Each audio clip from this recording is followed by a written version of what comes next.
बोरगाव येथील सिद्धेश्वर यात्रेत दानोळीच्या बंडा शिंदेंची बैलगाडी प्रथम।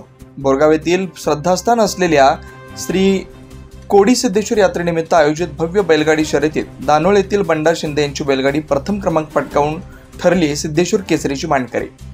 29 एप्रिल 2025 ते 2 मे 2025 पर्यंत साजरी झालेली श्री कोडी सिद्धेश्वर यात्रा विविध धार्मिक वातावरणाने पार पडली।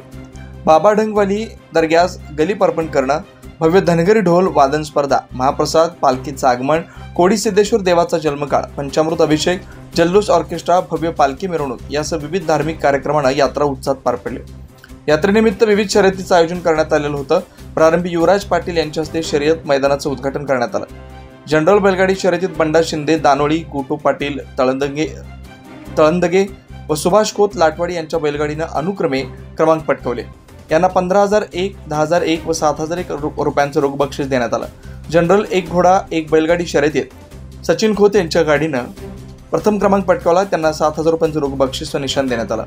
जनरल घोडागाडी शर्यतीत सचिन पाटील वसगडे खंड्या ग्रुप बोरगाव व संतोष हावले बोरगाव यांच्या गाडीनं अनुक्रमे क्रमांक पटकावलेत। यांना 7,001, 5,001, 3,001 रुपयांचं रोख बक्षीस व निशाण देण्यात आलं। सुट्टा घोडा शर्यतीत बिरजा प्रेमी वसगडे, करियप्पा पुजारी रेंदाळ व करण जाधव इचलकरंजी यांच्या घोड्यानं पटकावलं। त्यांना 3,000, 2,000 व 1,000 रुपयांचं रोख बक्षीस देण्यात आलं। आदत एक घोडा एक बैल शर्यतीत गोविंद जाधव दानवड व सुनील घोरपडे अब्दुल्लाट यांच्या गाडीने पटकावले। त्यांना 5,001 व 3,001 रुपयांचं बक्षीस देण्यात आलं। या यात्रेस हालसिद्धनाथ सहकारी साखर कारखान्याचे संचालक शरद जंगटे व माजी जिल्हा पंचायत सदस्य श्री अण्णासाहेब हावले यांच्यासह बोरगाव व परिसरातील भक्तांनी यात्रेच्या श्रींचं दर्शन घेतलं।